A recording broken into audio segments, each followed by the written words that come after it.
The Lumix S5iiX will be 3 years old this year in 2026, and I still think it's the best value, full frame, hybrid camera that you can buy. For full disclosure and context, I just really like this camera. Lumix has no idea who I am. I'm not trying to shill any products. These opinions and thoughts are my own. If you have too big of a brain, it means you have ugly things like opinions and thoughts of your own. They're my own thoughts about the S5iiX.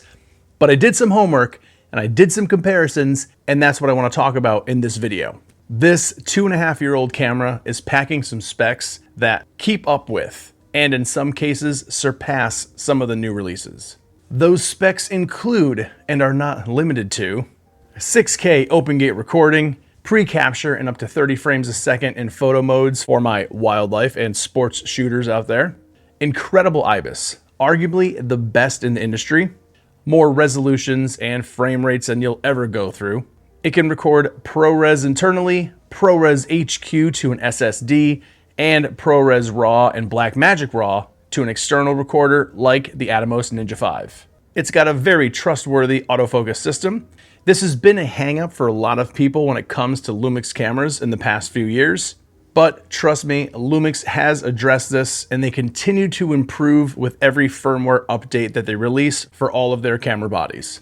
The autofocus is good. Can we please stop talking about it now? Speaking of Lumix addressing issues, this is the most on-the-ball company when it comes to firmware upgrades and bug fixes. I've never experienced a more responsive team than the folks at Lumix. As long as you own a Lumix camera, trust that they have your back when it comes to fixes and future spec add-ons, when available for that camera that you're using, of course.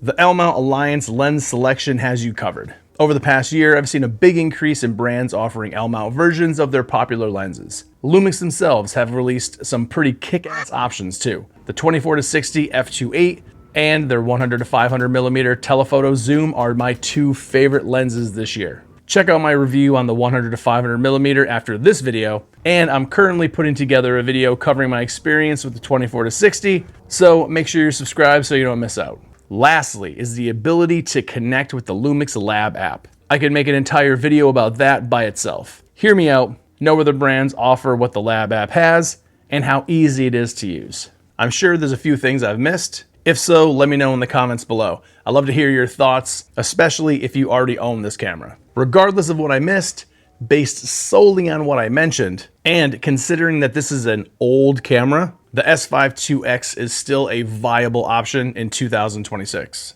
Currently, this camera is selling for $2,200 new, and I've seen discounts that brought the price down to around $1,900. You can find them used on sites like MPB for around $1,600. Now that you know what this camera is all about, let's compare it to brand new releases and other cameras in the same price range. I got some notes here because I didn't feel like memorizing every single one of these lines, so here we go. The first camera I'm going to compare it to, based on the age and the price bracket that it's in, is the Sony a7 IV. The Sony has the edge when it comes to the sensor, 33 megapixels a7 IV, 24 megapixels for the S5iiX. You could also give a slight advantage to Sony for the autofocus as well, but like I just said previously, Lumix autofocus is very reliable now. I've used both these cameras extensively, and I can vouch for that. Autofocus, it's pretty even. Also considering that the a7 IV doesn't have the new AI chip in it for autofocus, so keep that in mind. In just about every other case though, the S5iiX is clearly the better value camera. Frame rates, resolution, your open gate, your pre-capture, that entire list that I already went through in the beginning of the video. Pretty much all of that stuff the a7 IV does not have. Then you go through the price. You have the a7 IV for around $2,500 brand new, which to me is a little odd. Not sure if Sony, that's a good price to have that camera at right now. You know what I'm saying? We'll see what they do. You can also pick it up used for around $1,900. Let's stay with Sony and talk about the a7 V. Yeah, brand new release, a7 V. I've got one. I made some videos on it. I'm very happy with that camera. But is it a better value compared to the S5iiX? The a7 V is already infamous. Some would even call it scandalous. Yep, Internet is a wild place, folks. A7 IV, it's got pre-capture, has 4K 60, no crop, thank God, that's over with.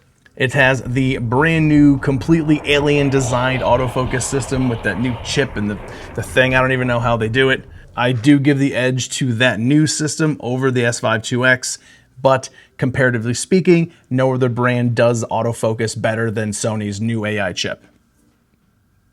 It's just a fact, folks. I feel like they sold that subject recognition system to like the government, and that's what they're using to spy on us with all those cameras. But not like the new one. It's like the older version. You gotta keep something for yourself, right, Sony? Make that money. Now you get into the price comparison between the two. You can see prices brand new that range from $700 up to $900 more than the S5iiX. So when you take in that entire list I read before, besides the pre-capture, the open gate, all the frame rates, the resolutions, internal ProRes, the external ProRes RAW, all the video formats and codecs, the A7 V just doesn't do. So the value proposition, once again, goes to the S5iiX.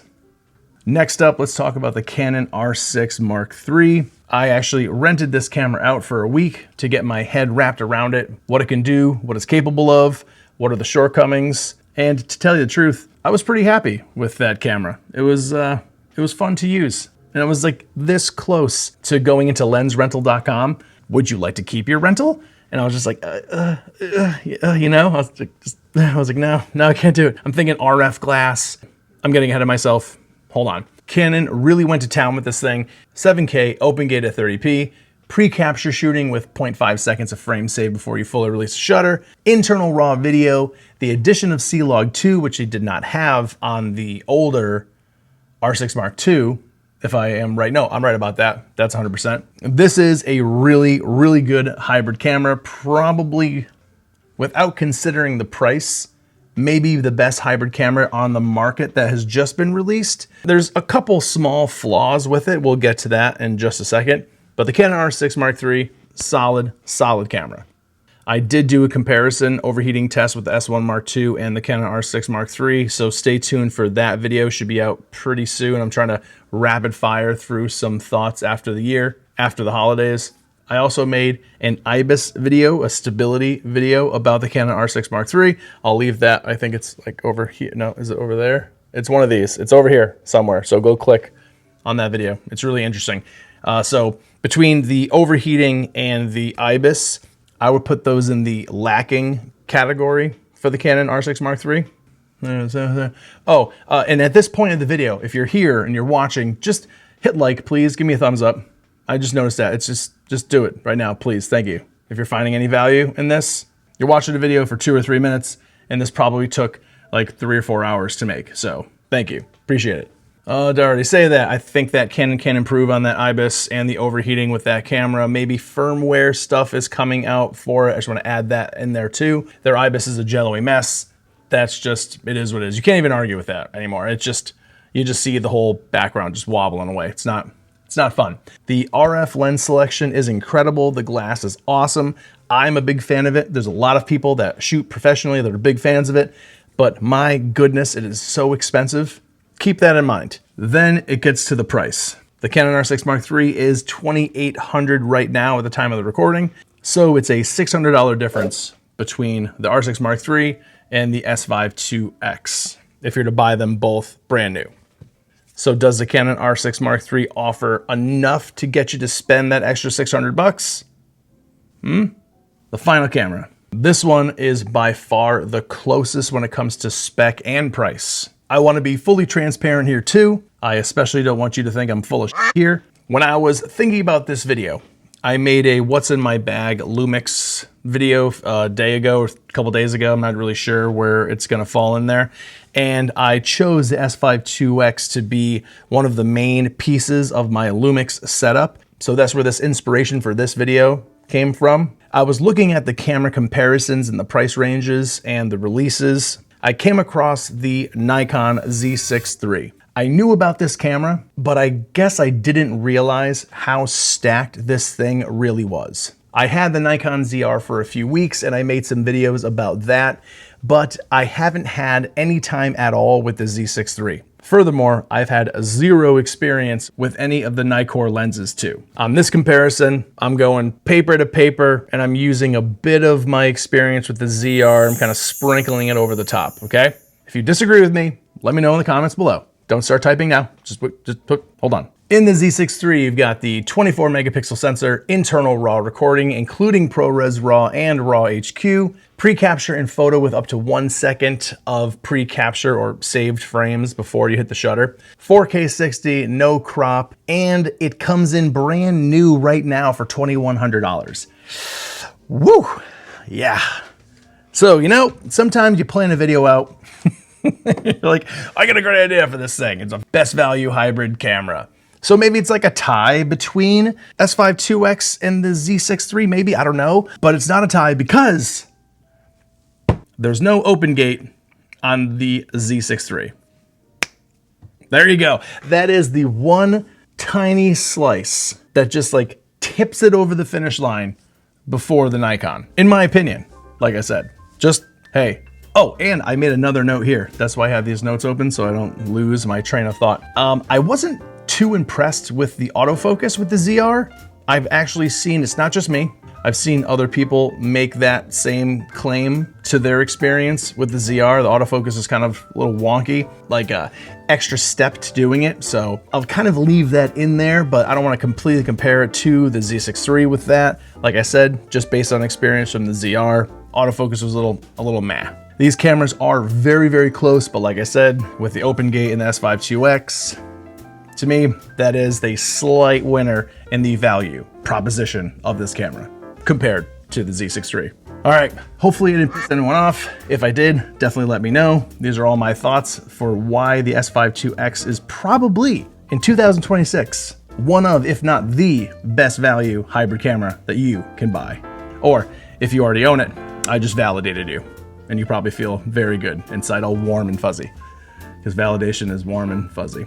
Just like you subscribing, because that validates me, and liking the video. Like I said, validation. See, it's a trade-off of validating things that we're doing for each other. Okay, this is getting weird. On the screen right here, there's more videos to click on and to watch my handsome face, as my wife says all the time.